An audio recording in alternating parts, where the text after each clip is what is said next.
canal Entre Linhas com o Dr. Wagner.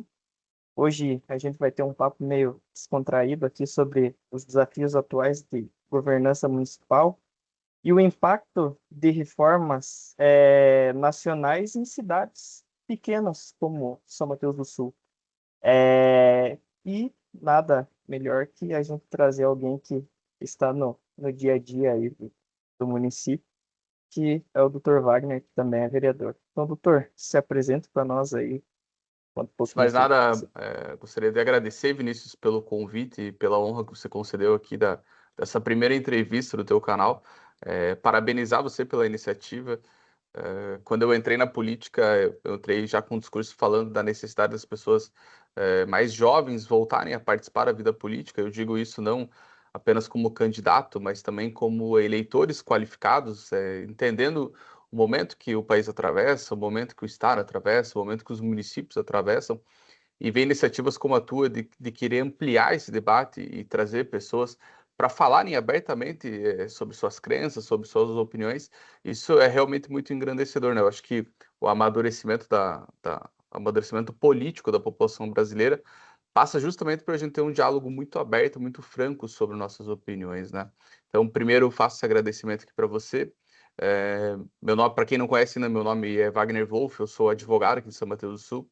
Sou nascido e criado aqui em São Mateus do Sul e estou no meu primeiro mandato como vereador. Eu me elegi no ano de 2024, nas eleições de 2024.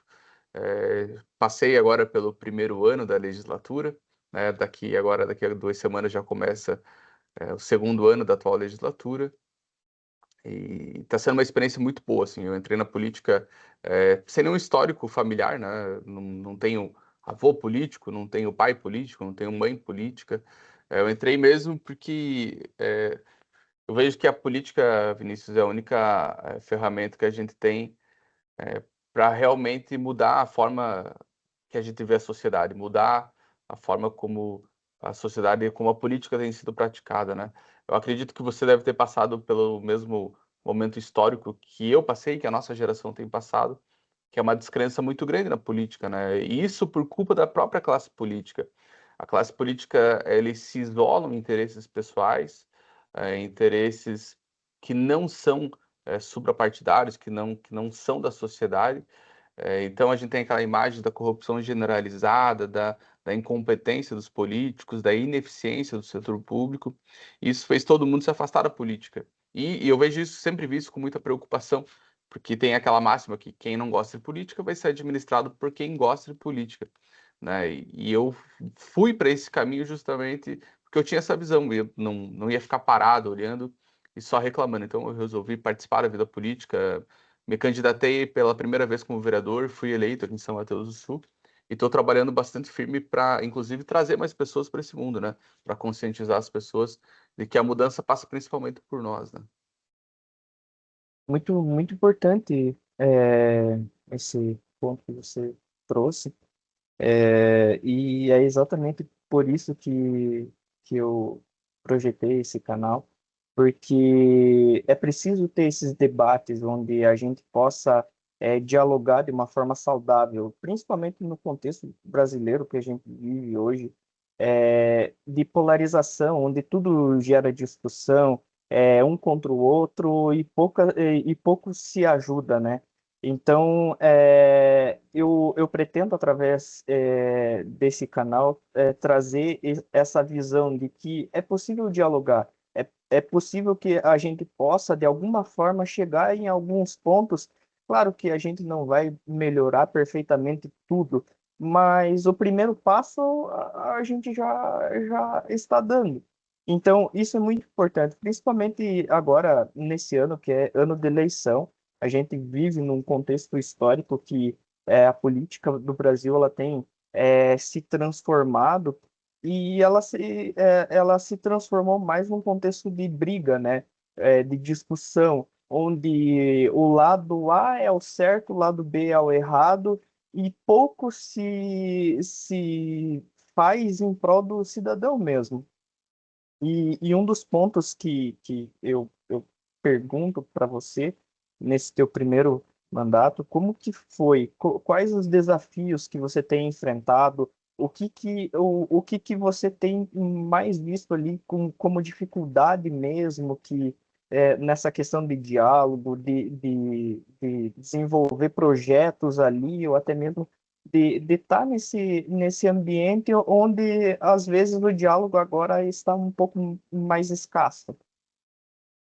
Olha, Vinícius, antes, eu gostaria só de dizer que antes de eu me eleger vereador, criei um programa de rádio aqui em São Mateus do Sul, junto com um amigo meu, que é o Edu da Rádio, justamente para falar dessa questão do debate político, porque você sabe que a gente mora numa cidade pequena, no estado do Paraná, e essa realidade da maior parte da população brasileira, né?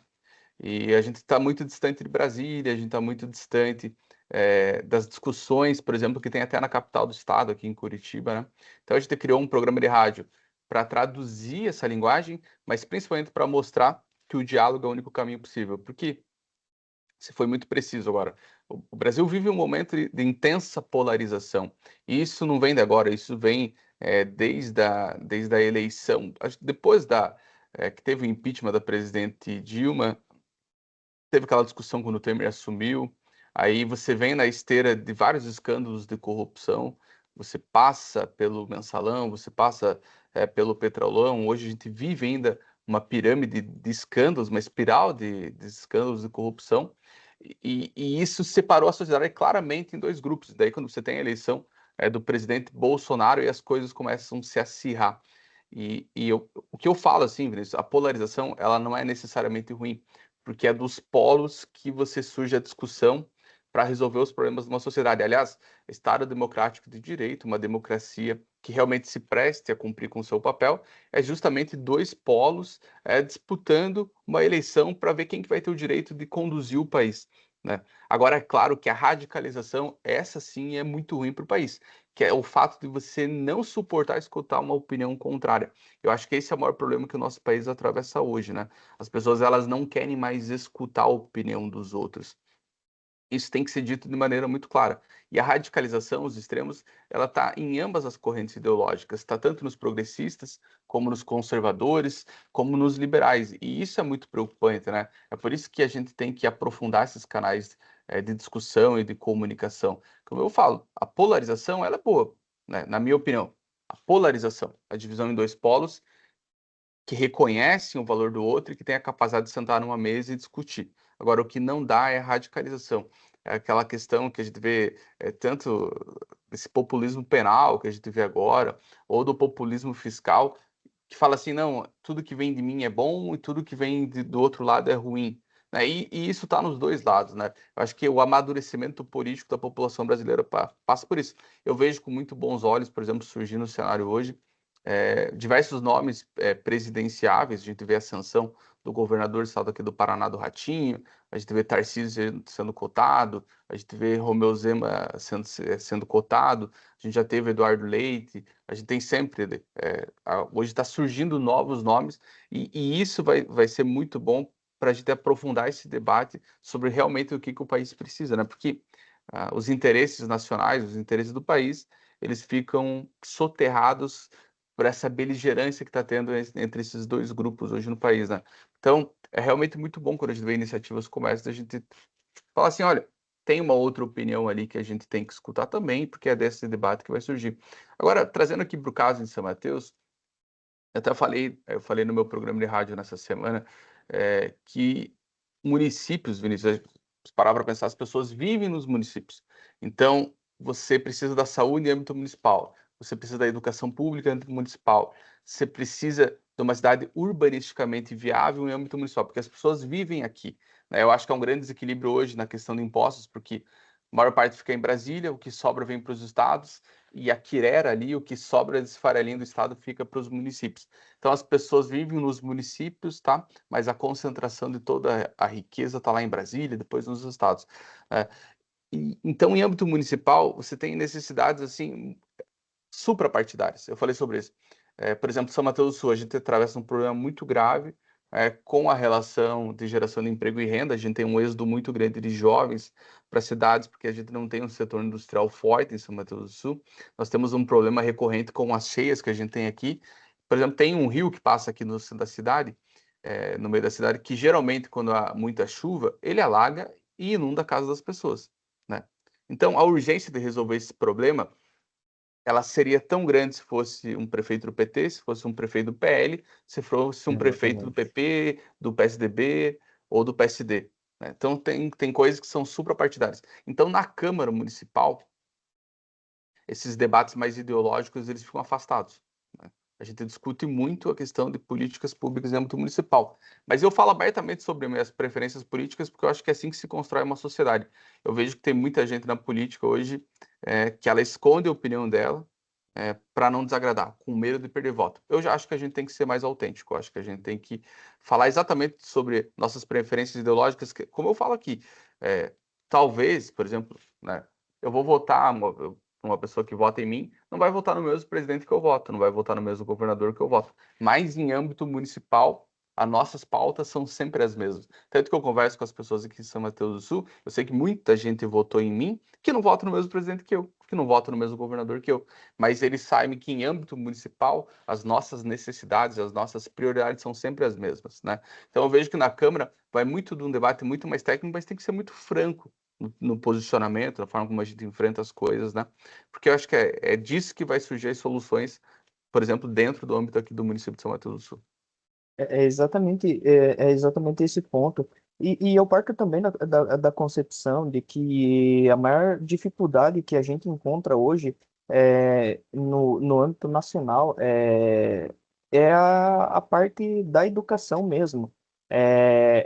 As pessoas elas compreenderem a importância do voto, a importância da escolha do candidato, de como encontrar o perfil certo. Só que hoje parece que a gente vive num contexto onde muitas pessoas elas preferem replicar discursos de que elas aprendem do que elas pararem e analisarem o histórico da pessoa, analisar talvez a escolaridade. Não que a escolaridade defina alguma coisa, não que um título ou um diploma ele dê, digamos assim, um âmbito a mais de visibilidade para a pessoa, ou que ela seja mais confiável, de forma alguma, mas olhar para esses aspectos faz com que a gente realmente encontre pessoas qualificadas para as funções que vão gerir a sociedade.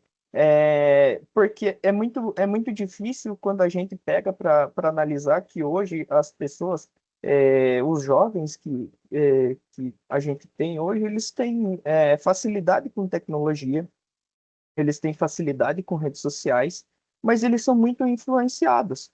Existem muitos influenciadores aí, e o que aquele influenciador fala é verdade, mas ele não busca num livro, ele não estuda a história, ele não tenta contextualizar o que está sendo dito para ele, com esse sentido a gente vê o crescimento da crítica seletiva, onde eu critico tal ponto, mas eu não entendo por que eu estou criticando aquilo ali. Eu só sigo o que a maioria está fazendo.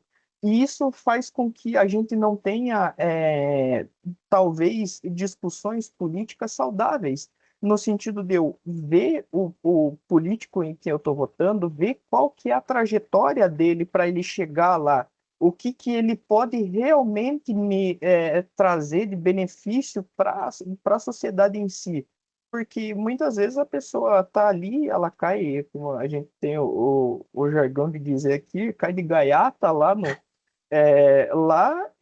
e tá tudo certo, sabe? Lá dentro que ele vai aprender como ele vai agir e muitas vezes nem consegue, sabe? Então, eu parto dessa concepção de que antes mesmo de a gente entrar, talvez, num contexto de melhorar a Constituinte, a Constituição, a gente precisa melhorar a nossa educação, que está muito defasada, de que os jovens eles tenham essa consciência de que não basta eu dizer, eu sou, por exemplo, de direita, eu sou de esquerda. Eu preciso entender o que eu estou defendendo, porque muitas vezes eu posso defender, por exemplo, a bandeira da direita e consequentemente, abordar vários pontos que eu, no meu ponto de vista, não me atrai nem um pouco.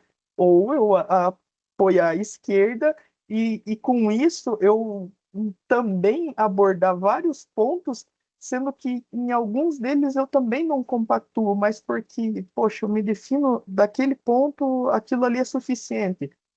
Então, eu parto dessa concepção de que a educação, principalmente, ela é o que faz a diferença na sociedade. E a nossa educação hoje, se a gente vai ver os índices, o Brasil se encontra nos piores índices de educação que se tem. Eu até procurei ali o índice de desenvolvimento de educação básico aqui é um dos piores em que tem. O Brasil no ranking de escolarização também está nos posicionamentos ali muito ruins. Então, tipo, quando a gente olha para esse contexto, a gente percebe que antes mesmo de eu querer mudar talvez a sociedade, eu preciso começar mudando a minha forma de ser, olhar a minha cama talvez que eu preciso arrumar ali para depois eu querer mudar os outros pontos. Perfeito, Vinícius. E isso vem tudo na raiz de uma crise muito ampla no sistema político do Brasil, né? Porque o que você falou é exatamente o que acontece. Hoje, você pega, por exemplo, o pessoal mais jovem aí, a geração Z que eles chamam, pega os millennials, né? Eu acho que é a geração que mais tem acesso à informação. Porque eu ainda sou da época, eu tô hoje com 35 anos, né? Mas eu, quando comecei na escola e depois ali no ensino médio, você fazia pesquisa, Vinícius, pelas enciclopédias, pela Barça. Aí depois vem o Google, que torna muito mais, que revoluciona essa questão de pesquisa, acesso. Mas hoje a pessoa pega o celular, por exemplo, você pega o celular, se você entrar no YouTube, você vai ter milhões de vídeos sobre uma infinidade de assuntos. Hoje você aprende o que você quiser pelo YouTube. TikTok é a mesma coisa. Se você segue os perfis certos, você vai aprender sobre matemática, vai aprender sobre física, vai aprender sobre filosofia, você vai aprender sobre economia, sobre política e sociedade. A questão é que essa geração não está utilizando essas ferramentas para isso, para esse aperfeiçoamento. Então, se perde muito tempo em bets, né? Que isso é um problema gigantesco no nosso país. É um erro do governo ter liberado as bets com vista só à arrecadação. Isso vai trazer um custo muito alto para as futuras gerações. É, você pega, vê, hoje em dia, acho que as pessoas passam horas mais vendo vídeo de dança no TikTok ou no YouTube do que vendo alguma pessoa e hoje você tem muitos, eu acredito que as redes sociais democratizaram acesso à informação, e você tem muitas pessoas hoje que você tem acesso a elas, e no passado você só teria se você fosse fazer uma pós-graduação, se você fosse fazer um curso de mestrado, um curso de doutorado. Então hoje essas pessoas, elas estão ali na palma da tua mão, pronta para te dar uma informação, e a gente simplesmente negligencia e não quer, não tem acesso àquela informação. E isso vem muito, por exemplo, você fala dos rankings internacionais de educação. Hoje, o aluno médio do Brasil, ele sai do ensino médio sem saber fazer contas, operações básicas de matemática, tá? E um dado que me chama muita atenção, me traz muita preocupação, o brasileiro, majoritariamente, tá? Ele sai do ensino médio sem saber interpretar aquilo que ele está lendo, que é um analfabetismo funcional, porque você sabe ler, você lê, mas você não consegue extrair o conteúdo daquilo que você está lendo. Você não consegue fazer uma análise, você não consegue fazer uma interpretação. É daí que vem as opiniões muito rasas hoje, e daí que vem esses influencers que se aproveitam justamente dessa deficiência técnica dos brasileiros para trazer chavão, para trazer frases de efeito, e para daí falar, viu, é assim que funciona. Então a gente está nivelando principalmente a política por baixo. E isso é uma crítica que eu faço a ambos os polos, Vinícius. E isso eu tenho muito claro para mim. Eu não gosto de rótulo. Eu sei que a gente se acostumou a dividir a sociedade entre direita e esquerda, mas as pessoas não entendem que dentro da esquerda você tem as pessoas que se identificam como progressistas, dentro da direita, que é um campo um pouco mais amplo, tem as pessoas que podem se identificar como conservadores ou liberais. E entre conservadores e liberais há uma grande diferença de pensamento nisso. Eu sei porque eu me identifico com o conservadorismo, não com o conservadorismo que a gente está acostumado a ver no Brasil, porque o conservadorismo que a gente está acostumado a ver no Brasil é tosco. ele não tem o conteúdo filosófico, o conteúdo moral que se traz do conservadorismo. As pessoas começaram a associar no Brasil, o conservadorismo, então você é contra as minorias, então você é contra políticas de transferência de renda, então você é a favor da privatização a todo e qualquer custo. Não é isso. Não é isso que o conservadorismo prega. O que o conservadorismo prega, para mim, por exemplo, é você saber que você recebe o mundo da geração passada, que você tem uma missão muito grande no presente para preservar para as gerações futuras. É você olhar para frente, mas sem deixar de olhar para trás, das experiências que a gente já teve, daquilo que a gente aprendeu, né, desses valores que a gente tem que transmitir para as pessoas. Eu vejo que isso falta muito na classe política do Brasil. Então, é por isso que a gente vê, você pega políticos de direita ou de esquerda, que são muito seguidos, muito observados, mas quando você para ver um vídeo deles, tem muito pouco conteúdo, mas tem muitas frases de efeito para conduzir esse leitor. Né? No Brasil, a gente utilizou muita expressão de gado, e eu vejo que o gado ele só segue a manada. Mas isso tem em todos os lugares. Você tem tanto na direita, como na esquerda, como no centro, e agora a gente vê o gado, inclusive, por exemplo, do Poder Judiciário, onde você não pode mais fazer críticas ao Poder Judiciário, porque senão você está tentando contra, por exemplo, a democracia, contra a república. E eu vejo isso com muita preocupação, sabe, Vinícius? Mas isso tudo passa pela falta de interesse da população brasileira em se emancipar intelectualmente, em ter acesso à informação, de utilizar essas ferramentas de maneira correta. E, claro, a solução, Vinícius, passa pelo amadurecimento dessas pessoas e pelo acesso à educação. O Brasil precisa de uma reforma educacional urgente. A gente precisa de uma reforma do ensino médio, a gente precisa de uma reforma do sistema universitário brasileiro, para que as pessoas realmente comecem a pensar per si, elas comecem a refletir sobre isso. Você tem que integrar a educação, tem que integrar as famílias, tem que integrar as instituições religiosas, você tem que integrar essas organizações não governamentais que têm tentado fazer esse acesso à educação de maneira mais qualificada, porque a gente precisa evoluir enquanto sociedade, porque enquanto a gente não evoluir enquanto sociedade, enquanto a gente não tiver consciência, como você falou, do que aquela pessoa defende, o que esse espectro político representa, a gente vai ficar preso aí nessa briga, não entre os polos, mas entre os extremos. Então as pessoas acabam sendo eleitas pelo medo. Você demoniza o teu adversário, você inflige medo nas pessoas para que elas votem em você. Daí, tecnicamente, elas não estão votando em você, mas elas estão dando um voto contra aquela pessoa que você demonizou. E a gente tem que parar com isso, porque o Brasil tem muitos problemas. Nós temos muitos problemas. Nós temos problema de saneamento básico muito grave. A gente tem um problema educacional muito grave. A gente tem um problema de uma geração que, apesar de ter conquistado um diploma nas universidades, por causa que a gente teve muito acesso a esses Esse era um financiamentos ponto que eu ia estudantis, o trazer. que é muito bom, mas a gente não preparou o setor industrial, o mercado de trabalho para receber essas pessoas. Então, você tem uma geração desenganada. Tem uma geração que vê, por exemplo, nas bets, a maneira de ficar rica. É, A gente não vê mais no trabalho, no estudo, o acesso a uma boa vida. A gente acha que tem que ter um atalho. A gente acha que é. Hoje a gente está tendo uma glamorização da prostituição no Brasil, o que é um exatamente. absurdo. Há uma violação de valores morais muito grande no nosso país. E a gente tem que começar a nivelar a política por cima. E você só vai nivelar a política por cima se você tiver bons políticos. Então você tem que olhar para o teu político e falar assim: eu admiro essa pessoa. Eu acho que ele tem bons valores morais, eu me espelho nele. Porque se ele não é melhor que você, não é ele que tem que estar lá, é você que tem que estar lá, se você se enxerga melhor que aquela pessoa. Então você tem que votar numa pessoa que você se espelha. Eu, por exemplo, quando vou votar, eu sempre olho exatamente isso que você falou, o perfil das pessoas, a trajetória delas, o que elas defendem, se aquela pessoa não foi denunciada por corrupção, se aquela pessoa realmente ela defende as bandeiras que ela coloca lá no folder de propaganda dela. Porque o que tem muito é isso hoje, as pessoas, elas simplesmente, não vou votar porque tal pessoa pediu para mim, você nem sabe o que aquela pessoa defende. Eu falei isso, eu falo muito na rádio. Você é progressista?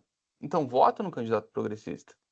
Você é conservador? Então vota no candidato conservador. Você é liberal? Então vota no candidato liberal. Olha a base, porque senão você corre o risco de só porque o teu vizinho pediu, você votar num deputado federal que quando chegar lá em Brasília ele vai votar em pautas absolutamente contrárias àquilo que você acredita.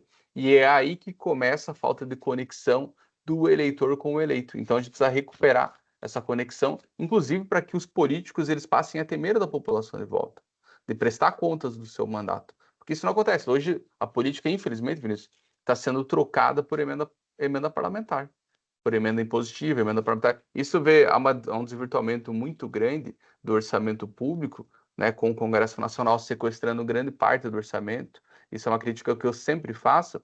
Aí, como que funciona? Se troca a emenda por voto. Então, as pessoas lá se pegam aquele partido do Centrão. O Centrão, que para mim é um dos grandes males desse país. Eles chegam por qualquer presidente da ocasião, não há uma ideologia, você não vota mais por crenças morais. Você fala assim: quanto que você vai liberar de emenda para mim? Daí eu consigo o voto dos deputados. Porque daí o deputado vem aqui em São Mateus do Sul e fala: eu trouxe R$ 1 milhão em emenda. Eu falei, daí essas pessoas veem o eleitor apenas como um número. Então ele fala assim: se eu mandei 200 mil lá, eu quero 200 votos lá.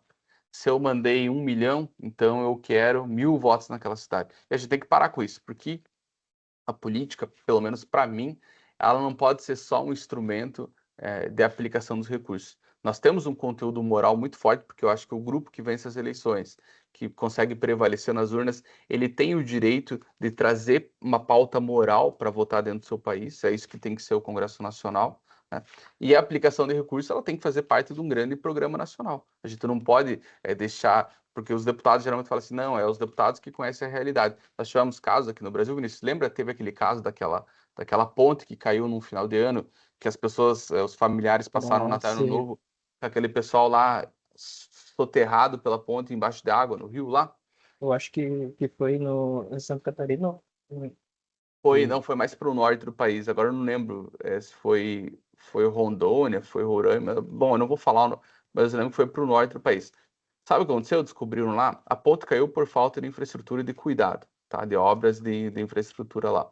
Aí descobriram que os deputados da região tinham mandado mais de R$ 1 milhão para aquela localidade para fazer show. Daí você se pergunta qual que é a prioridade de um país. É por isso que esse conteúdo moral ele tem que estar muito presente para você fazer as cobranças. Porque se a gente transformar a política numa mera ferramenta de, não, eu que posso direcionar esse recurso aqui, a gente perde todo o conteúdo moral da política. E quando a gente esvazia o conteúdo moral, as pessoas simplesmente elas perdem o termômetro, elas não sabem, elas perdem a bússola. Se você não tiver um conteúdo moral muito firme para você proteger, você não sabe para que caminho vai. E quando você não sabe para que caminho vai, você segue qualquer pessoa. e dois pontos que eu queria explorar ainda mais com você, ainda pegando o gancho dessa parte da ponte que você falou, teve uma situação, eu acabei confundindo, teve uma situação, se eu não me engano, ou em Santa Catarina ou no Rio Grande do Sul, que teve uma queda de uma ponte e os munícipes se reuniram ali, eles precisavam da ponte porque era o único meio que eles poderiam sair da cidade ali, e eles mesmos se reuniram ali e com os seus recursos mesmos eles montaram a ponte ali e foi mais barato do que o próprio município fazer ali. é, e, tipo, se eu não me engano, em 3 ou 4 dias eles acabaram deixando a ponte pronta. E isso, tipo, mostra o como, às vezes, a gente está distante dessa questão de que muitas vezes a gente precisa, de certa forma, estar mais próximo ao eleitor. Não no sentido de que, só na época de votação eu vou lá, consigo tantos votos, mas entender realmente a necessidade e estar pronto para a emergência que a sociedade vai precisar. Esse fato foi no Rio Grande do Sul. Isso. Foi na esteira daquelas enchentes que teve, assim, um grave evento climático no Rio Grande do Sul. A gente acompanhou o drama que foi, a gente viu cidades inteiras destruídas pelas enchentes. E aí, uma das cheias lá levou uma ponte embora. E essa ponte realmente era o único meio que aquela cidade tinha para acionar as demais cidades ao redor. Então, fazer comércio, saúde, acesso a hospitais do maior porte, era tudo por aquela ponte. Aí o governo veio e anunciou, né, que é, não, já estavam preparando, que iam fazer o projeto, a licitação É, e a construção. O pessoal falou: "Bom, mas nós vamos ficar aqui um ano sem uma ponte?" Aí o que que a população fez? A população se uniu, as cooperativas se uniram, as empresas se uniram, começaram a fazer uma outra rifa, arrecadação, juntaram o dinheiro e eles mesmos construíram uma ponte lá. E isso é muito claro do vácuo que tem hoje, da desconexão do poder público com a real necessidade das pessoas. Então, quando a gente paga impostos, né, a gente sabe que para viver num país tem que pagar impostos, né, porque a demanda de serviço público, né, o Estado ele não gera riqueza, ele pega a riqueza que nós mesmos geramos. Mas a gente aceita entregar parte da riqueza que a gente gera, porque a gente quer em troca acesso a bons serviços públicos. Então, saúde pública, educação, segurança pública, infraestrutura. Então, a gente fala, tá dando assim, ó, pega o meu dinheiro aqui, mas você tem que prestar serviço para mim. Só que é o que você falou, é uma grande desconexão da classe política. Eles pegam o nosso dinheiro, mas não fornecem os serviços que a gente precisa. Eu falo porque, claro, hoje eu sou vereador em São Mateus do Sul, mas eu também sou eleitor de deputado federal, de deputado estadual, de governador, de senador, de presidente da República, né? Eu também voto, né? Também vou votar nas eleições esse ano. E eu tenho muito interesse em saber em quem eu vou votar, se essa pessoa realmente está ali preparada para quando surgir esse tipo de situação, saber como agir, né? E é interessante porque quando a gente pega para analisar esses pontos, mais um contexto que você trouxe e que novamente eu reforço é a importância dos jovens, né? No sentido de que, poxa, a gente tem uma geração que tem o maior acesso à informação que já existiu em todos os tempos. E mesmo assim é a geração que está completamente mais alienada em todos os aspectos, se você para analisar. Porque eu até escrevi um artigo no meu blog sobre isso. Teve uma das, se não me engano, a palavra do ano de 2025 foi Brian Hoth, que era o apodrecimento do cérebro, e era basicamente nesse sentido que especialistas eles estavam pesquisando ali, de que o acesso a esses vídeos curtos, plataformas de aposta, esse tipo de coisa faz com que o jovem ele vá perdendo o senso crítico mesmo do cérebro, ou o cérebro dele vai começando a meio que ficar cheio de coisas desnecessárias, e quando ele realmente precisa tomar uma atitude, ele não consegue.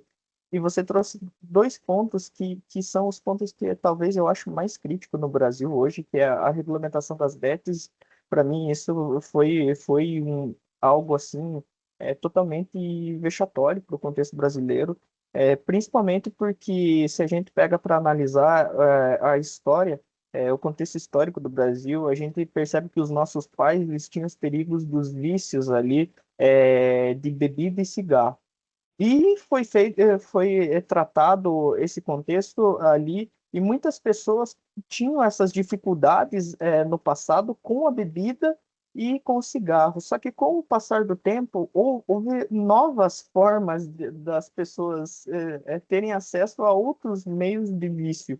E hoje a gente vê que bets, até mesmo o contexto da glamorização da prostituição, se tornou um vício, porque se você pega para analisar a pornografia, ela destrói a mente da pessoa aos poucos. A pessoa que ela idealiza uma imagem que ela não vai conseguir ter no dia a dia, e automaticamente vai destruindo a mente dela. Aí você pega as apostas, e também você pega uma sociedade onde cada vez mais o poder aquisitivo está menor, você não consegue comprar muita coisa com o salário mínimo. Hoje, se o salário mínimo fosse equivalente, uma pessoa de uma classe média precisaria de 13 mil reais para manter no mínimo, no básico. E daí você pega e joga esse contexto de que, não, se você apostar, você vai ganhar um dinheiro mais fácil. E isso vai fazendo com que a sociedade ela não pense, ela vai se envolvendo em vícios, e automaticamente a gente cria um problema do qual a gente vai logo perder o controle, porque logo a gente vai ver pessoas precisando de atendimento, e como já tem, precisando de atendimento psicológico e até mesmo medicamentoso por esses vícios. Só que assim, o Sistema Único de Saúde não abrange esse tipo de coisa. O CAPS, por exemplo, ele atende essas médias complexidades, mas assim, só se a pessoa estiver numa situação vulnerável mesmo, numa situação de risco, onde ela realmente possa trazer algum perigo para ela mesma. Mas se não está nesse estado, é meio que o Estado não tanto faz para a pessoa, sabe? Então, isso é muito problemático, porque a gente pega uma geração que é, tem esse contexto de que talvez eu não precise estudar, porque se eu virar influenciador ou divulgar casas de aposta, ou até mesmo eu entrar pro ramo da glamorização ali da prostituição, poxa, eu vou fazer muito dinheiro, para que que eu vou estudar? Entendeu? Eu vou conquistar tudo que eu não tenho com a minha vida aqui, que eu trabalho 40 horas aqui com salário mínimo, eu vou conquistar em semanas, meses, sabe? Só que automaticamente a gente percebe que isso faz com que as pessoas elas não percebam o dano que isso traz, não só o dano mental, mas também na sociedade. Porque se eu não tenho uma moral ali, eu não tenho algo que seja base para mim, eu acabo sendo muito influenciado. E automaticamente eu fico, quando eu passo por dificuldades, eu não sei enfrentar as dificuldades, porque eu não tenho uma construção de uma base para aquele contexto que eu estou. E um dos pontos também que eu trago, é que eu sou muito crítico também, foi essa questão de talvez transformar a universidade como sendo algo que você tendo diploma, você vai sair já empregado com dinheiro e tal, você vai ganhar a tua vida. Só que hoje a gente vê um processo totalmente diverso do que era essa política lá atrás, onde as pessoas hoje elas se formam na faculdade, elas saem, elas estão trabalhando em supermercado. Não que isso seja ruim, mas a pessoa que geralmente busca uma faculdade, ela quer se profissionalizar porque ela não quer estar nesse ambiente, ela quer ela ser um profissional daquela área que ela estudou. Só que hoje tanto o aluno do ensino médio quanto da faculdade, ele já sai defasado para o mercado e também encontra um mercado que não está contratando. Então ele cai nesse limbo de talvez ser influencer, de talvez prostituir a forma do ganho dele para que talvez ele encontre uma saída nesse mundo que a gente vive hoje. E eu acho muito preocupante isso, principalmente quando a gente olha contextos de cidade como nossa, onde talvez as pessoas jovens olhem o crime como sendo uma válvula de escape, é algo bonito, é, o crime, essas coisas assim, me preocupa bastante, sabe? As novas gerações nesse sentido. Olha, Vinícius, isso aí. Primeiro, vamos lá. Esse mito que se criou, vai lá e faz uma faculdade que você tá com a vida feita.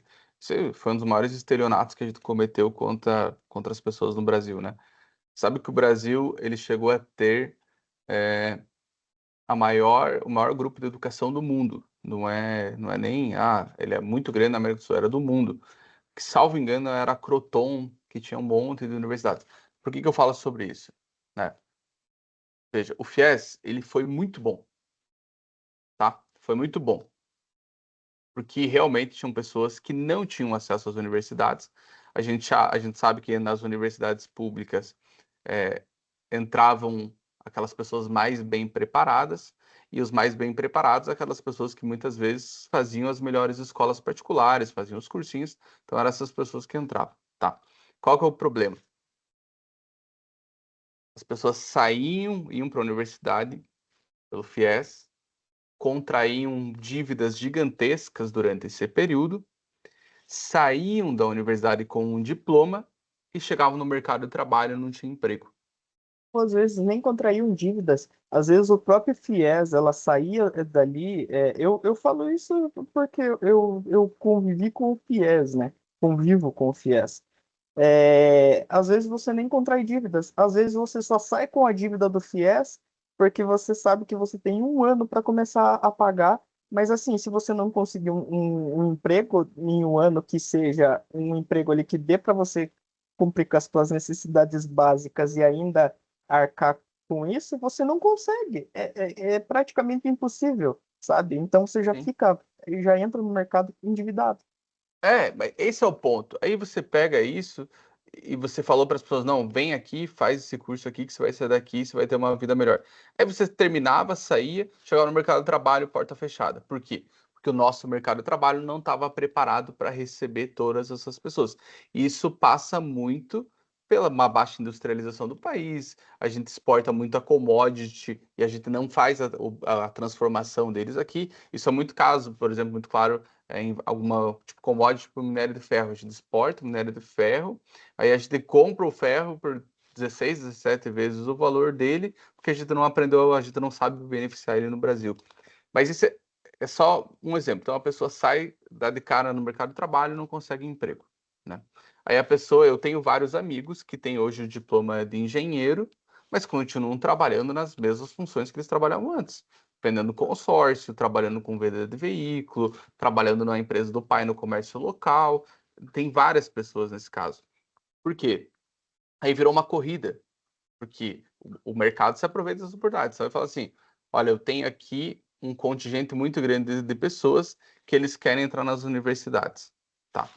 Aí eu não tenho vaga para todo mundo. Então se começa a abrir universidades à torta e à direita. Essas universidades, elas não conseguem fornecer um ensino de qualidade. Pega os dados, por exemplo, da aprovação no exame de ordem da OAB, porque em cada esquina se tinha uma universidade de direito. Eu conheço pessoas que se formaram em direito, aliás, é uma grande parte das pessoas que se formam em direito, elas não trabalham mais na área. Elas não trabalham porque tenta no primeiro ano, e você vai ver hoje tem um contingente gigantesco de advogados no mercado, por exemplo, da minha profissão. A pessoa vem trabalhar, acha que vai, pronto, tô com meu diploma, peguei meu OAB, vou ficar rico. No primeiro ano já fecha os escritórios, porque não se sustenta, porque não se aguenta, porque não há um mercado robusto de trabalho para todo mundo. E esse é um grande problema. E daí, e o pior, Vinícius, é que as pessoas acham que não, o Brasil investiu muito dinheiro nas universidades, ok, a gente tem que preparar as pessoas para isso. Só que a gente não investe na educação de base, a gente não investe na Exatamente. educação infantil. E todas as pesquisas econômicas mostram que o maior retorno ao PIB vem se você investe na educação infantil. Porque chegava muitas pessoas, que eu falei, a maior parte dos brasileiros saía da faculdade, por exemplo, sem fazer uma conta complexa, sem fazer, às vezes, operações básicas de matemática e sem saber interpretar um texto. Como que eu vou chegar com uma pessoa dessa na universidade, por exemplo, para fazer um cálculo um pouco mais avançado? Ou para você pegar um livro de direito, de filosofia do direito, e você extrair desse livro o conteúdo. As pessoas não estavam preparadas. Então a gente inverteu esse ciclo. Em vez da gente investir na educação de base, preparar o mercado de trabalho para receber essas pessoas, não. O que a gente faz? A gente vem, despeja dinheiro no setor privado, manda as pessoas para cursos universitários que não tinham a menor possibilidade de preparar a pessoa para o mercado de trabalho. A pessoa sai de lá com uma dívida, dá de cara no mercado de trabalho, não consegue um emprego na área dela e volta para fazer o que ela já estava fazendo antes. Aí então ela não teve um ganho real com isso, tá? Mas ela tem um diploma guardado na gaveta dela. E isso é um grande problema, por isso que eu falo que o grande problema do Brasil é o sistema político, porque essas decisões vêm de Brasília. É no Congresso Nacional que se tomam essas decisões. Então parece que a gente tem aquele ciclo vicioso, assim, porque a gente elege as pessoas de maneira errada, essas pessoas conduzem o país de maneira errada, e condução de maneira errada fazem nascer as pessoas e crescer no mesmo sistema político de maneira errada. Então parece que a gente está sempre correndo atrás do rabo, sabe? Parece aquele cachorrinho que fica girando, girando, girando. Isso parece o Brasil atual, né? E a gente fica preso no meio disso tudo. Por isso que eu reitero mais uma vez, a emancipação política do brasileiro é essencial para a gente mudar a forma como as coisas funcionam nesse país. Exatamente. E é só você pegar, por exemplo, o ensino médio ali, o ensino de base, quantos alunos saem falando inglês ou espanhol? Porque contém na grade. Mas se você sai falando, não sai, não sai. Porque, Não, porque não é um ensino de qualidade, e hoje o jovem também, né, me parece que quanto mais está precisando de incentivo financeiro para estudar, porque não quer ir para a escola. Sendo que eu venho de um contexto familiar onde nos meus pais, eles não concluíram o ensino o colegial. Eles não tiveram a oportunidade de concluir o colegial. Mas se tem uma coisa que eu aprendi, foi a estudar, que eu deveria estudar. Não era porque meu pai trabalhou 35 anos no supermercado que ele não queria que o filho dele não se tornasse alguém na vida. Ele trabalhou para que eu tivesse um estudo. E é por isso que eu valorizo muito isso. Meus pais não tiveram a oportunidade de concluir o estudo, de chegar numa faculdade, mas eu aprendi muito. Não quer dizer que eles não fizeram porque eles não queriam. Não, é porque eles realmente não tinham condições financeiras e oportunidade para isso. Porque se eles tivessem, eles com certeza fariam. Só que hoje a gente vive numa geração onde eu tenho que pagar um subsídio para o aluno do ensino médio para ele concluir o ano para ele se formar.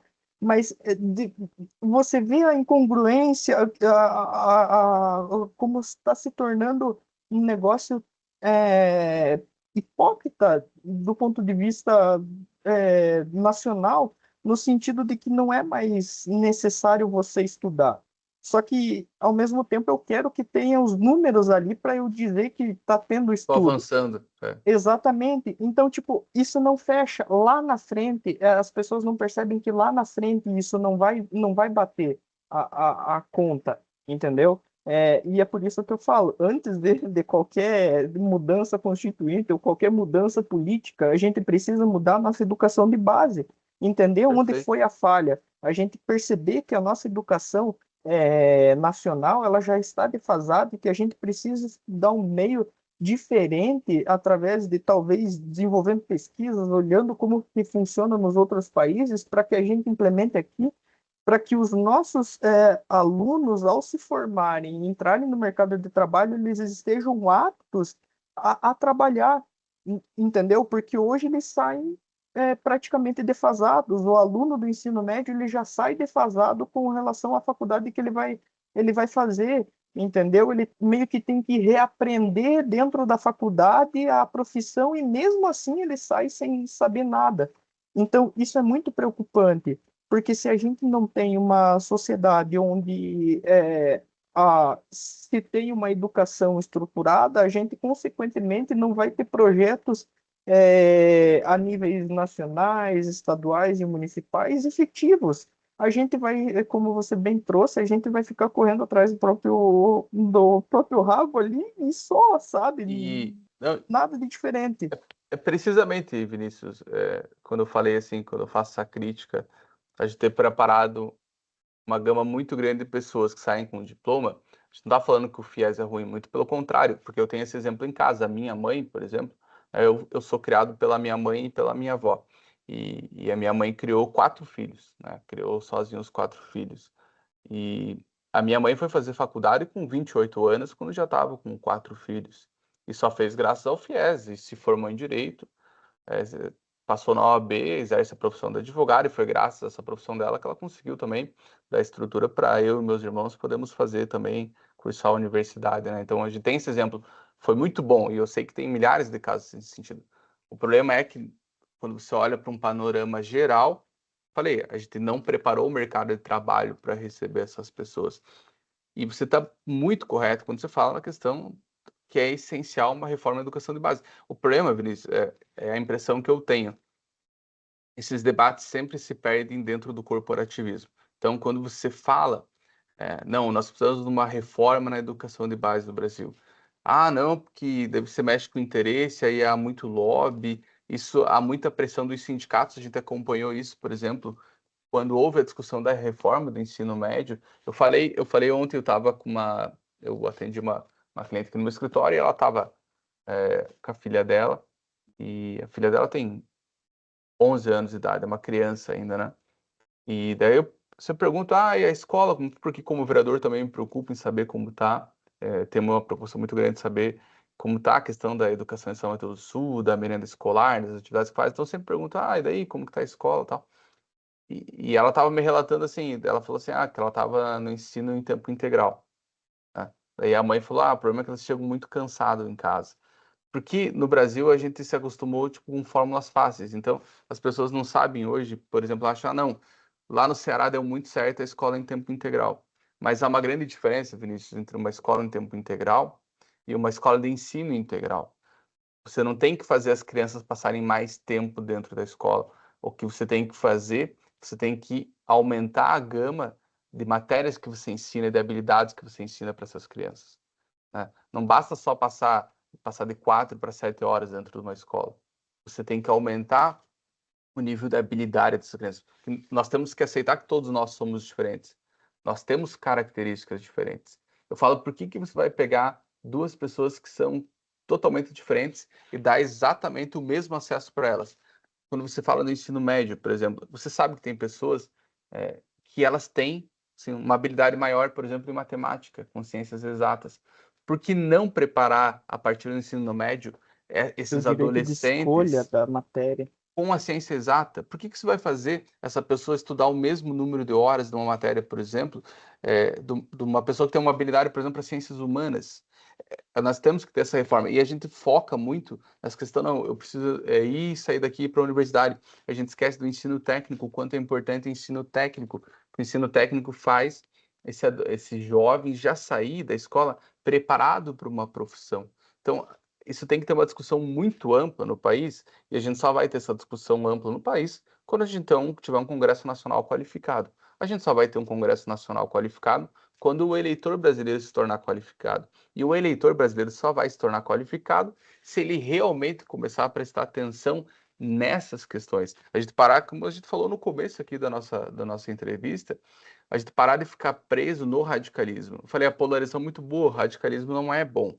Então a gente tem que sair desses extremos e realmente olhar para os problemas que o nosso país tem. Eu gosto de falar muito sobre isso porque a pessoa fala, mas você é vereador, você tem que falar mais da sua cidade. Mas eu falei que agora há pouco eu também sou eleitor. Desculpa, estava recebendo uma ligação aqui. Então, só voltando ao raciocínio, voltou o áudio, Vinícius, tá? Eu recebi Voltou, uma tá ligação, tranquilo. tive que desligar.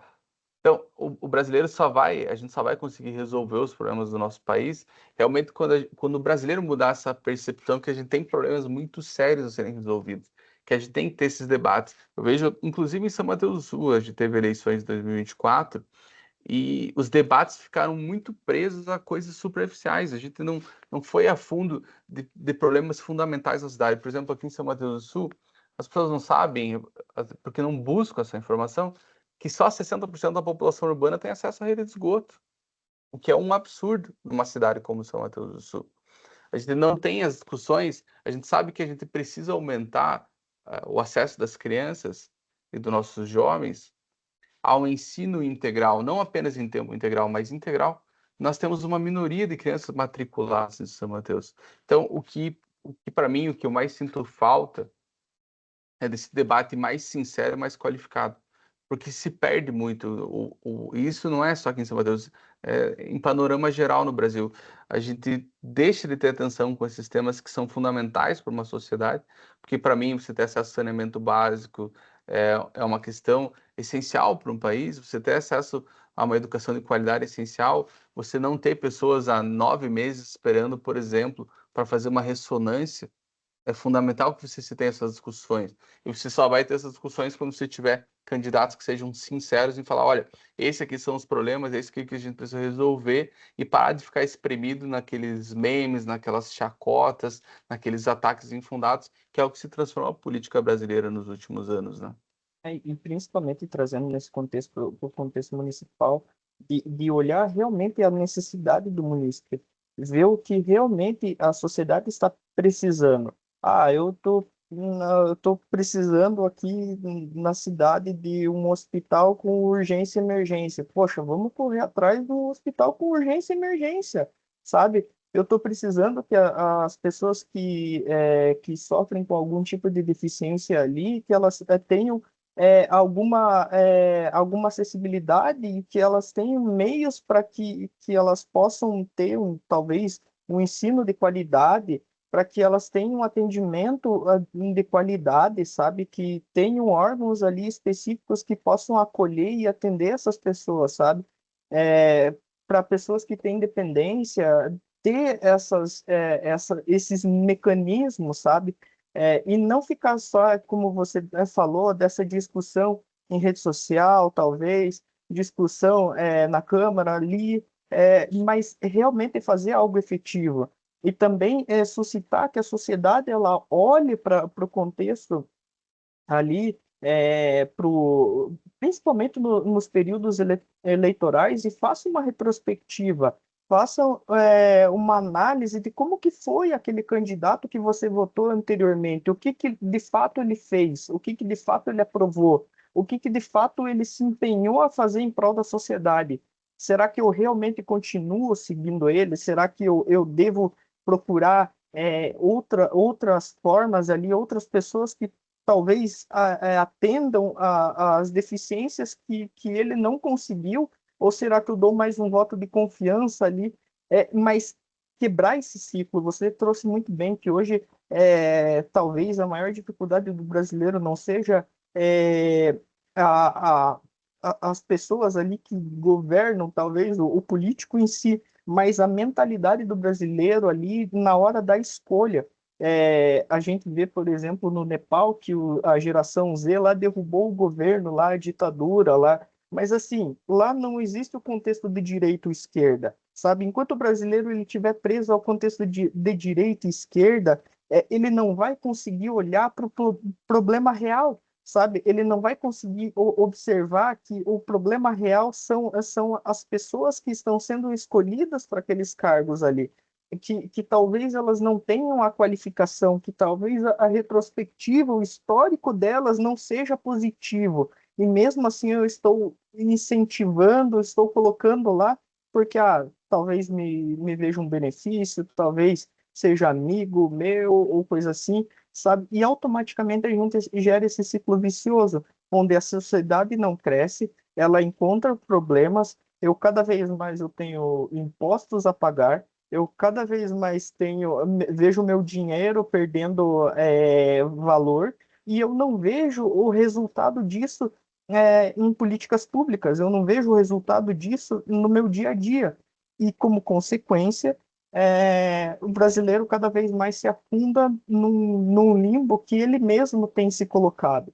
Então, eu acho que, de novo, eu volto à seara de que tudo volta à educação.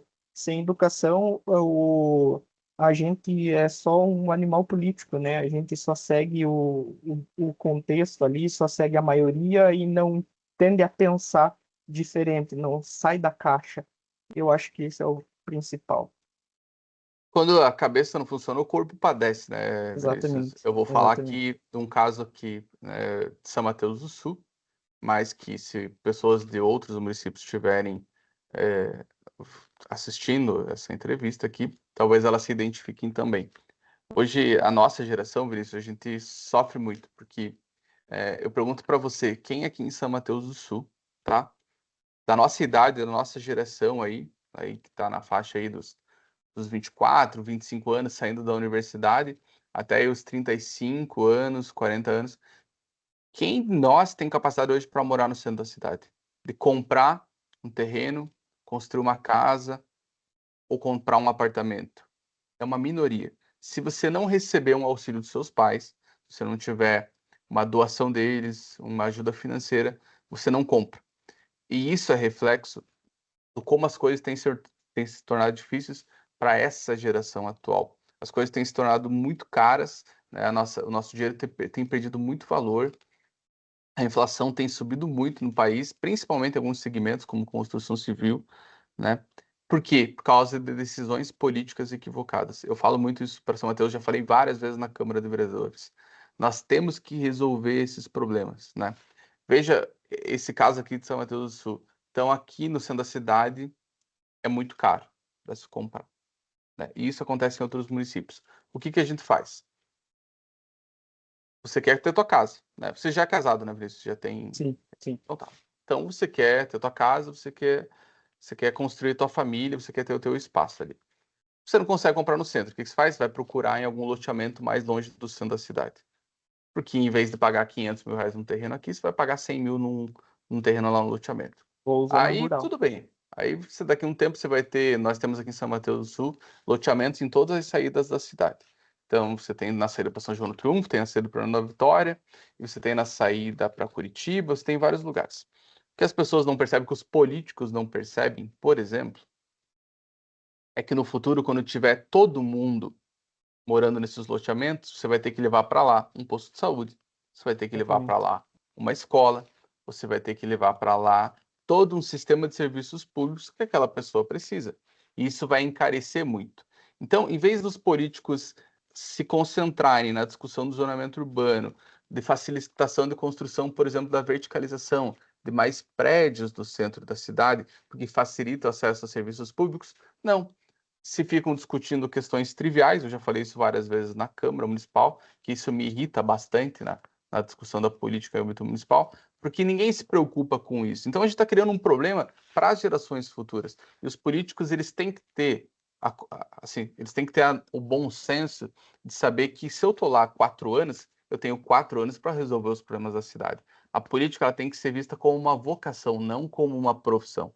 Você tem que encarar com uma linha de partida, não uma linha de chegada. Tem muita gente, Vinícius, que faz assim: não, eu já estou com a vida aqui resolvida, já trabalhei muito, agora eu mereço ser eleito vereador. Então ele vê na própria Câmara a linha de chegada. Não, lá era o meu destino. Eu já acho que não, lá é a linha de partida. Eu só fui eleito para resolver os problemas da minha comunidade. E eu tenho 4 anos para fazer isso, porque é o tempo que dura a minha legislatura. E é nesses 4 anos que eu tenho que resolver esses problemas. Então tem que ter essas discussões. A pessoa fala, mas esse negócio de valorização, de questão está muito caro, não cabe à Câmara Municipal. Ué, quem que define as leis de zoneamento do município? Quem que Exatamente. define eventual Exatamente. imposto progressivo para aquelas pessoas que só fazem especulação imobiliária com os terrenos do centro da cidade? São os vereadores que têm o poder de definir isso. E essas questões têm que ser enfrentadas, porque a gente tem essa missão de facilitar a vida das pessoas. Ah, emprego e renda, não, mas a economia do país não está indo muito bem. Veja só, nosso PIB está avançando um pouco. Olha, quem é que tem o poder de direcionar os investimentos do município lá na votação da lei orçamentária anual, da lei de diretrizes orçamentárias, no plano plurianual? São os vereadores que fazem isso. Nós temos que ter essa consciência do poder legislativo. São eles que podem definir que a prioridade de investimento agora vai ser numa área industrial que atraia grandes indústrias para São Mateus do Sul, que eu gere mais oportunidades de emprego, porque os meus jovens não saiam daqui, tenham uma renda maior e consigam ter uma boa casa, ter um bom carro, consigam ter um plano de saúde, consigam colocar o filho numa escola boa. É isso que a gente precisa começar a discutir. A gente precisa recuperar a capacidade de realmente de resolver problemas. Agora, não adianta nada, por exemplo, eu não tenho esse perfil, as pessoas até me cobram às vezes por causa disso. Eu não vou ficar lá, Vinícius, publicando um vídeo sendo irônico porque eu discordo do presidente. Ou fazendo meme. Exatamente. Hoje eu estou aqui em São Mateus do Sul, né, na Câmara de Vereadores, eu sou o líder da oposição, mas eu prego uma oposição extremamente responsável e participativa para resolver os problemas da cidade. Eu não vou ficar lá só, nossa, você viu o que a prefeita fez, que está errado, você viu que gastou milhões nisso, que gastou isso naquilo? Não, eu estou lá para apresentar soluções. Claro, tem que cobrar, mas eu não estou lá para dar show, eu estou lá para resolver os problemas que a população confiou que eu tenho que resolver.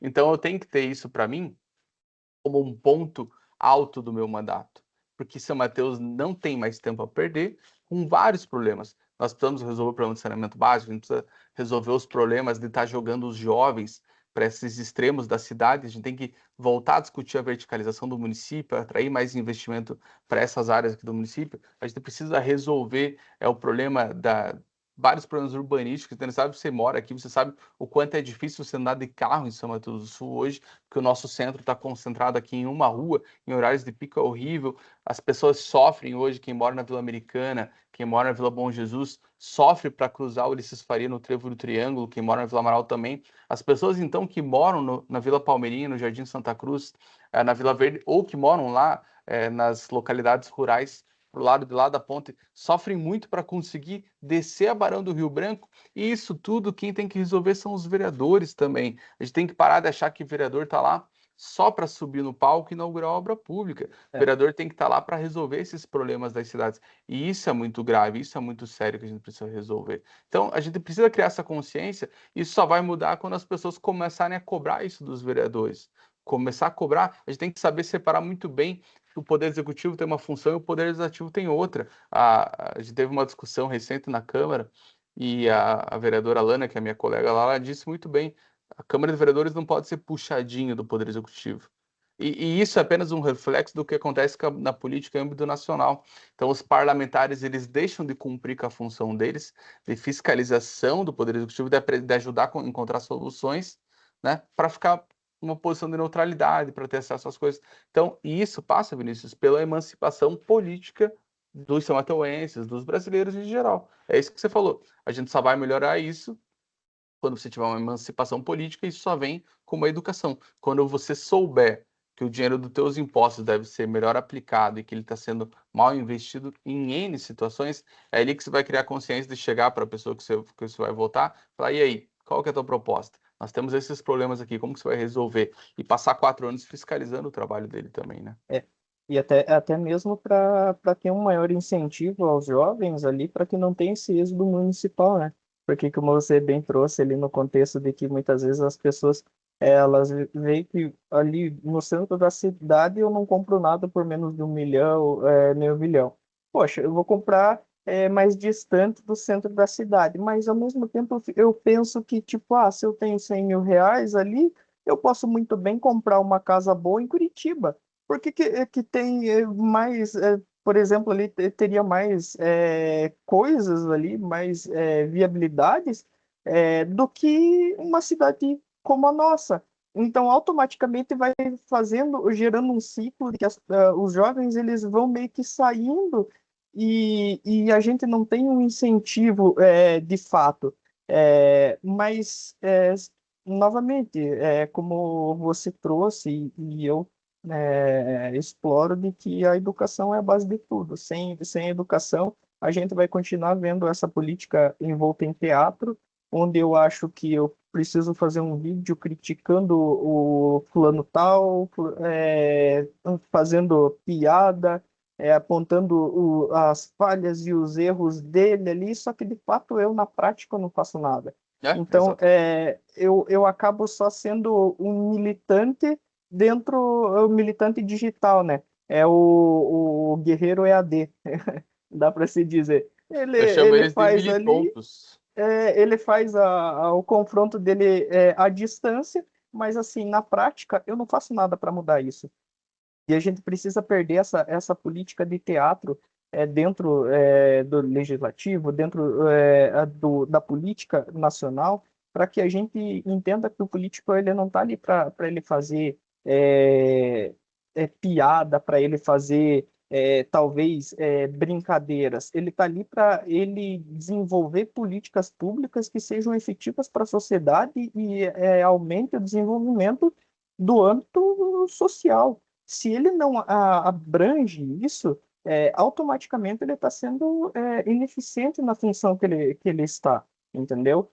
E isso, independente se é oposição ou não, precisa ter essa união, essa conscientização de que eles trabalham para o povo e não criam políticas ou até mesmo projetos só em ano eleitoral. Eu vou aprovar, talvez vou terminar uma rodoviária no ano eleitoral. Vou terminar um hospital no ano eleitoral. Vou terminar uma rua no ano eleitoral. Não, não é assim. A sociedade ela precisa ser mais ativa e o jovem, principalmente, ele precisa compreender que ele precisa ser alheio a essas discussões, esse radicalismo, e compreender o que realmente é política, de que eu posso mudar o contexto social, mas eu primeiro preciso compreender que se eu não entendo muito bem, eu preciso estudar, eu preciso entender para daí sim eu esperar e aonde direcionar a mudança, senão eu só vou estar seguindo a lógica. O que a gente precisa é realmente que essas pessoas que estão entrando e amadurecendo agora na política saibam que político não é profissão, política é vocação. o mandato não é um fim em si mesmo. O mandato político é só um instrumento para você melhorar a vida da tua comunidade. É isso que as pessoas precisam ter em mente. A gente tem que acabar com aqueles políticos de carreira que se perpetuam no poder só com base, assim, no discurso ou na simpatia, que é aquele populismo que sempre teve na política do Brasil, e saber que o político ele tem que ter uma função, você tem que resolver um problema que a tua comunidade tem. E isso vale para o vereador, vale para o prefeito, vale para o senador, vale para o deputado estadual, federal, para o governador ou para o presidente da República. Você tem que ter objetivos, tem que, por exemplo, no âmbito municipal, você fala, olha, daqui um mandato dura 4 anos, né, uma legislatura. Então você tem que falar, bom, daqui 4 anos eu espero que a minha cidade esteja assim. Aquele é o objetivo, né? E você tem o teu mandato como instrumento, como uma ferramenta de trabalho para você atingir aquilo que você traçou como objetivo. E é isso que a gente tem que começar a recuperar, né? Você tem que parar, Vinícius, com as frases de efeito, com os memes, sabe, com aquela tripudiação do adversário, com a demonização do adversário, e começar a olhar para os problemas que as comunidades têm. Como eu falei, claro, eu como vereador tenho uma preocupação, sim, especialmente com São Mateus do Sul. São Mateus do Sul tem muitos problemas a serem resolvidos e eu tenho que utilizar o meu mandato para resolver esses problemas. Como eu falei, nós temos problemas muito grandes. A gente falou aqui do acesso, por exemplo, às oportunidades de moradia no centro da cidade, que é um problema muito sério para a nossa geração. Eu, como vereador, tenho que encontrar uma solução para isso. Para iniciar um debate, eu vou resolver isso em 4 anos? Não sei, mas eu tenho que depositar todas as minhas forças para resolver esses problemas. Eu vi uma postagem tua esses dias, Vinícius, falando sobre o transtorno de déficit de atenção, né? Isso é uma pauta muito cara para mim, porque a gente vê crescer e muito os diagnósticos das neurodivergências em São Mateus do Sul, tá? E isso é um desafio muito grande. A gente não pode ter o que acontece hoje em São Mateus do Sul, uma criança tem que ficar esperando aí mais de um ano para uma consulta com um neuropediatra. Por quê? Porque o atraso no diagnóstico causa o atraso no tratamento e isso vai cobrar um preço muito grande para essa criança lá no futuro, né? Nós não estamos preparando a rede municipal de ensino para receber essas crianças, porque essa é a verdadeira inclusão. Eu lembro que teve um debate muito grande. Veja como a política é rasa, Vinícius. A gente teve uma decisão, foi uma ação, era uma associação, acho que dos pais cujos filhos têm síndrome de Down, tá? Eles entraram com uma ação questionando a constitucionalidade de duas leis aqui do estado do Paraná que trata sobre o financiamento das APAES, tá? Então eles estavam questionando um artigo dessas leis lá que trata do financiamento disso. Aí teve uma campanha muito grande que se queriam fechar as APAES. Eu falei, pera lá, quem que tem a coragem de entrar, né, com uma ação para fechar as APAES? Porque esse era o slogan, querem fechar as APAES, porque isso rende muito acesso. Então, se você vê um vídeo falando assim, querem fechar as APAES, você, opa, quem que está querendo fazer isso? Aí eu peguei e fui ler, tá, as ações diretas de inconstitucionalidade dessas leis do Paraná. E não se tratava disso, o que as associações estavam falando. Olha, a verdadeira inclusão, a gente não tem que segregar essas crianças. Elas têm que ter acesso ao ensino regular também. E esse é um ponto muito importante, porque no futuro esse tem que ser o objetivo.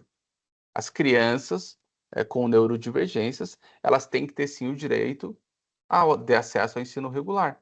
Só E um que isso vai tratamento de passar qualidade. Sim, só que isso vai passar por você preparar a rede municipal de ensino, a rede estadual de ensino, para receber essas crianças. Você tem que ter uma infraestrutura física preparada para essas crianças. Você tem que preparar os professores para ensinar para essas crianças. E você tem que ter também a consciência de que algumas crianças precisam sim do ensino especial e que tem que ter financiamento público para que essas crianças se desenvolvam em sua integralidade.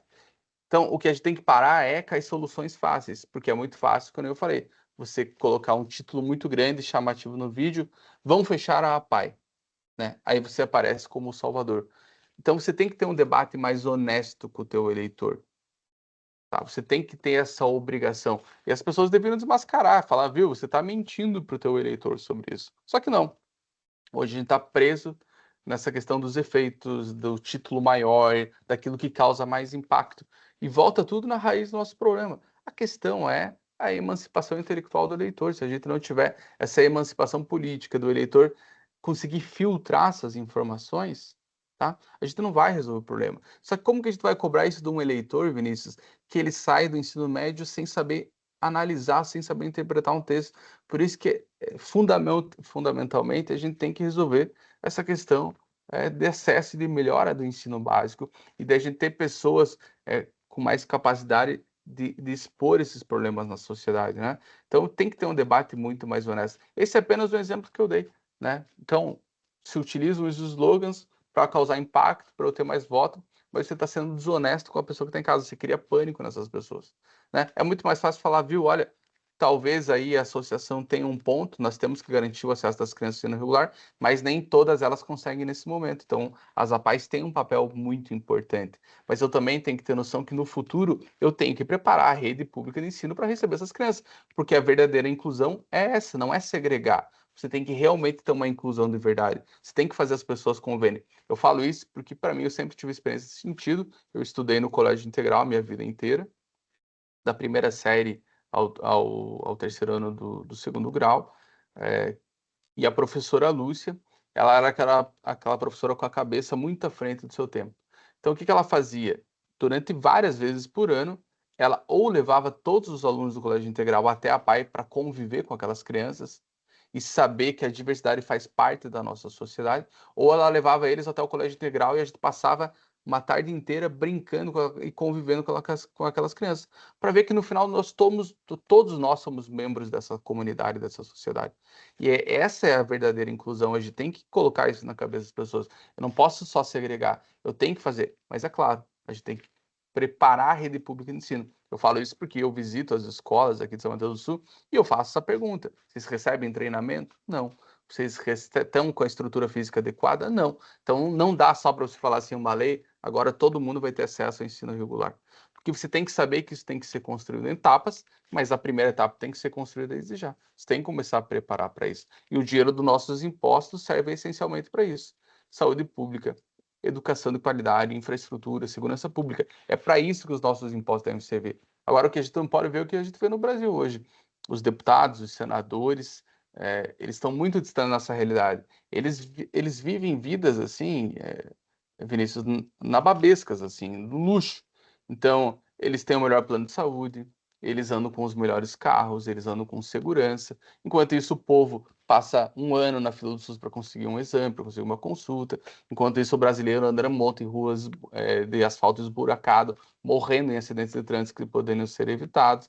Enquanto isso, o brasileiro não come do bom e do melhor como eles.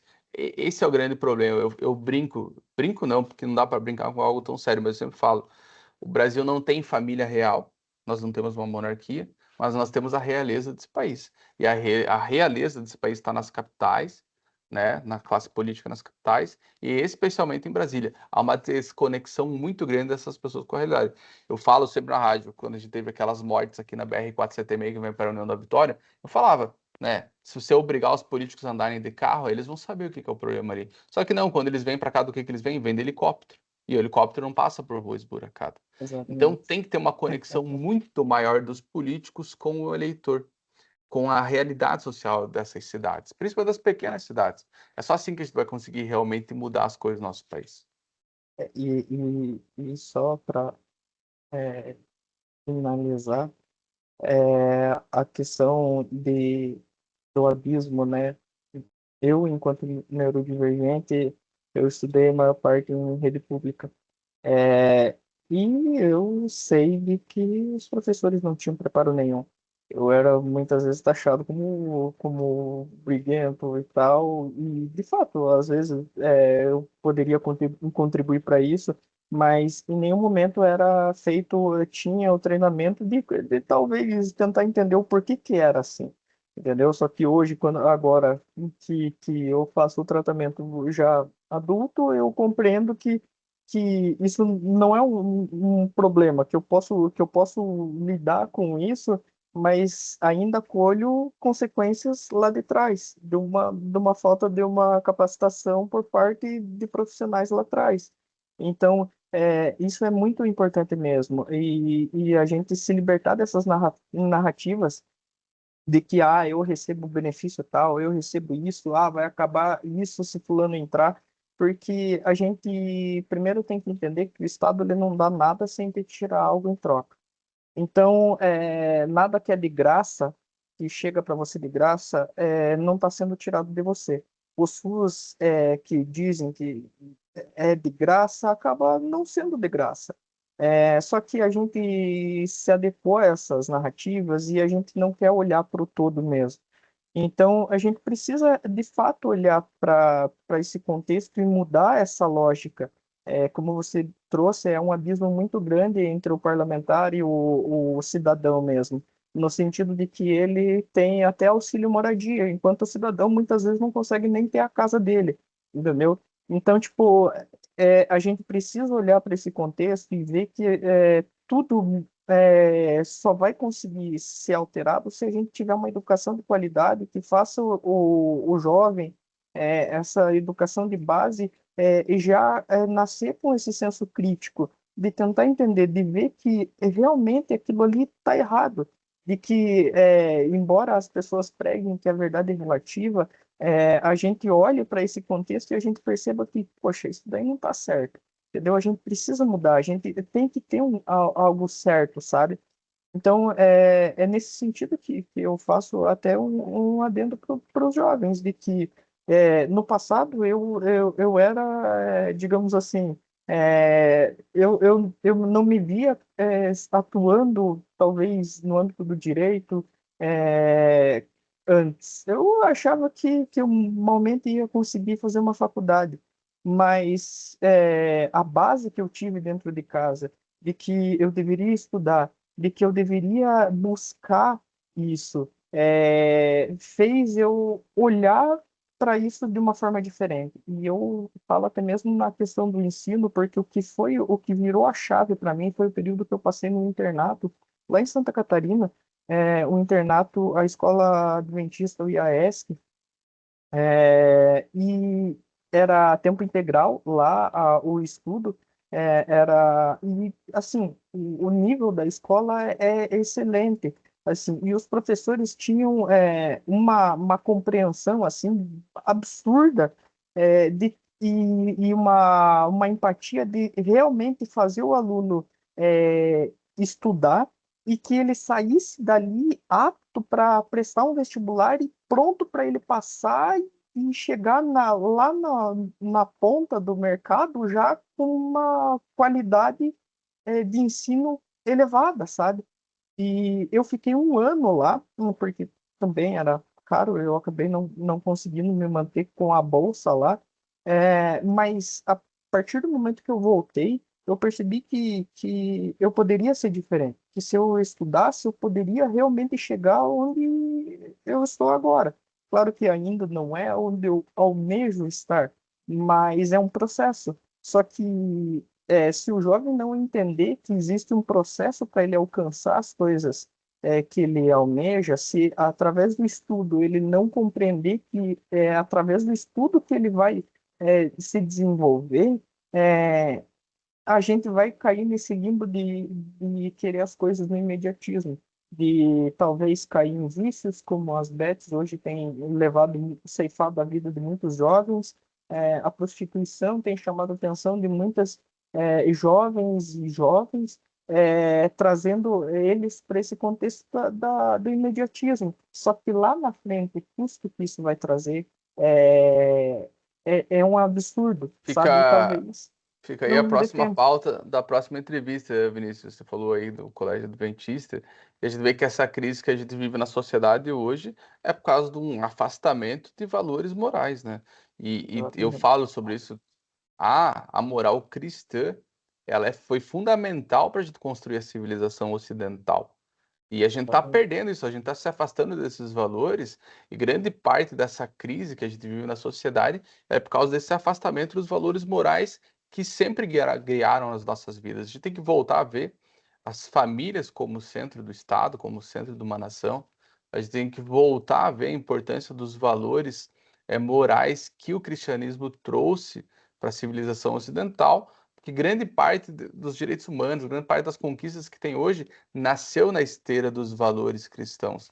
Isso, claro, agora a gente tem pouco tempo aí, e é um tema muito extenso, mas a gente vê isso na esteira da Revolução Francesa, eu chamo da Revolta Iluminista, porque teve assim, uma laicidade. Você Trevas não é ali. ter um Estado laico que não professa uma religião oficial. Ok, o Estado tem que proteger o direito de crença pessoal de todo mundo. Agora, a laicidade, de você excluir totalmente do Estado qualquer tipo de valor da moral cristã, esse é um erro fundamental que tem sido cometido nos últimos anos, nas últimas décadas. Então a gente tem que recuperar isso e saber que esses valores cristãos, sim, a gente precisa recuperar eles, porque eles ajudam em muito no progresso da nossa sociedade, né? É. E isso é um ponto muito interessante, de que, de fato, eu sou mais voltado ao conservadorismo.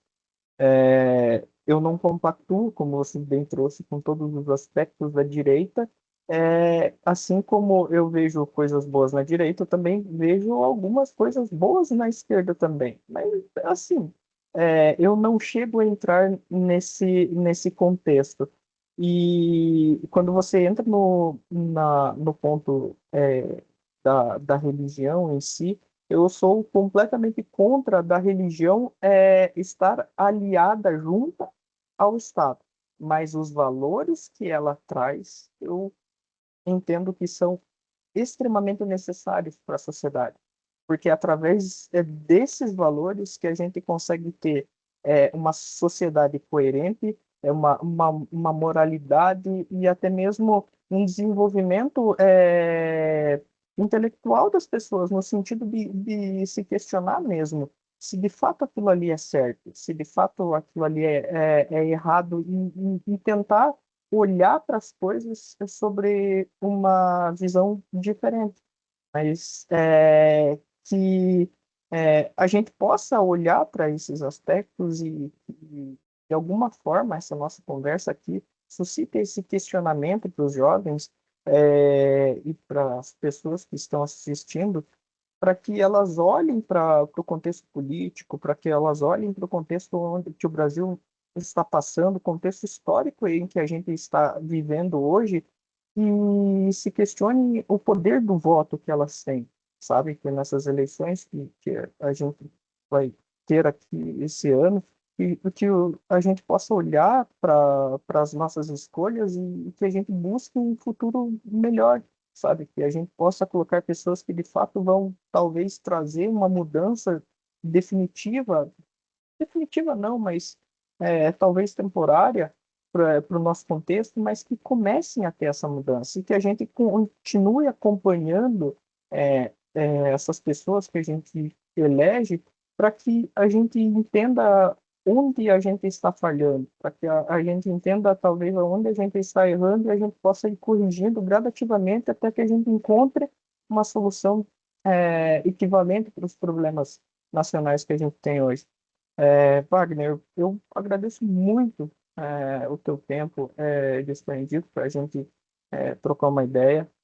Já deixo aqui estendido o convite para uma nova entrevista e eu gostaria que você deixasse nesses minutinhos aí um recado para o pessoal aí e o que significa estar na política, o que significa ser um político hoje para você.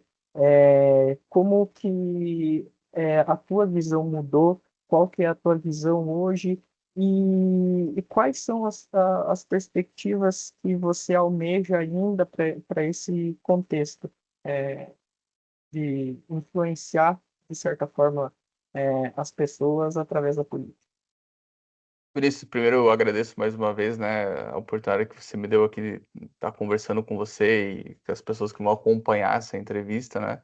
Eu termino aqui, encerro minha participação dizendo exatamente aquilo que eu disse no início, que as pessoas que não gostam de política, elas serão governadas pelas pessoas que gostam de política, e talvez as pessoas que gostam de política, elas não sejam tão honestas como aquelas pessoas que serão governadas. É por isso que, para mim, é fundamental que todo mundo participe da vida política do país.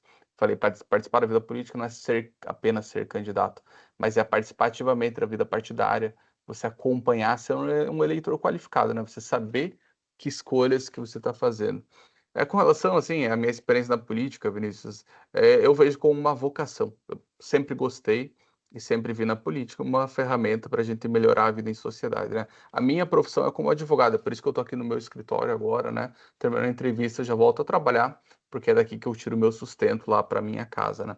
A política é uma vocação, eu acho que todo mundo deveria, enxergar a política dessa forma, você tem que ter objetivos, né. O meu objetivo quando me candidatei a vereador é porque eu vejo vários problemas que devem ser resolvidos a partir da Câmara Municipal de Vereadores. O que eu tenho pregado muito aqui é que as pessoas precisam relembrar que nós temos 3 poderes no Brasil, que o poder legislativo, a Câmara de Vereadores, é fundamental que ela esteja próximo da sociedade. A Câmara de Vereadores não pode ser uma mera carimbadora das vontades do poder executivo, que é isso que geralmente acontece, em todo o nosso país. Então eu tenho trazido essa mensagem que a Câmara precisa ter um papel de muita responsabilidade de resolver os problemas da cidade.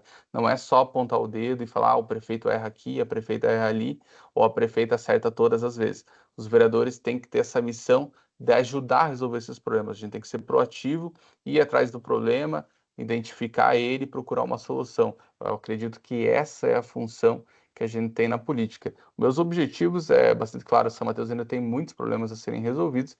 Eu espero, através da Câmara Municipal, do meu mandato, ter uma fiscalização, como eu já fiz no primeiro ano, mas também apresentar solução para esses problemas. É isso que eu vou fazer até o final do meu mandato, né?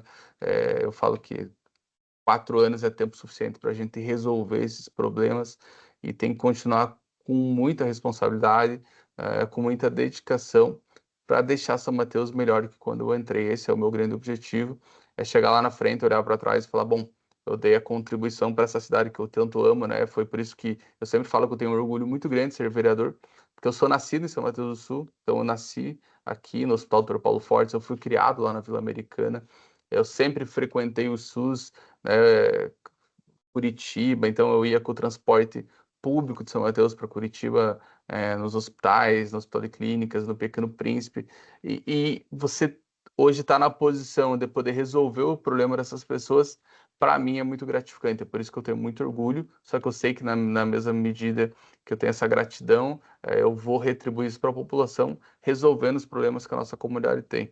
Então esse é o maior combustível que eu tenho hoje, né, essa gratidão que eu tenho pela comunidade são-mateuense, que foi aqui que eu desenvolvi toda a minha vida, é aqui que eu vou morar o resto da minha vida. É isso que eu quero, né? Eu quero ter minha família, criar meus filhos todos aqui em São Mateus, quando Deus me conceder essa honra de ter filhos, né? Então eu preciso preparar a cidade para eles e para as próximas gerações. Acho que esse é o maior compromisso que todos nós que estamos na vida política nós temos que ter, é deixar a sociedade melhor do que quando a gente entrou. Valeu, obrigadão, Wagner. Valeu, Se você amigo. gostou do conteúdo, eu peço que você se inscreva, ative o sininho e logo mais a gente trará mais entrevistas do canal Entre Linhas.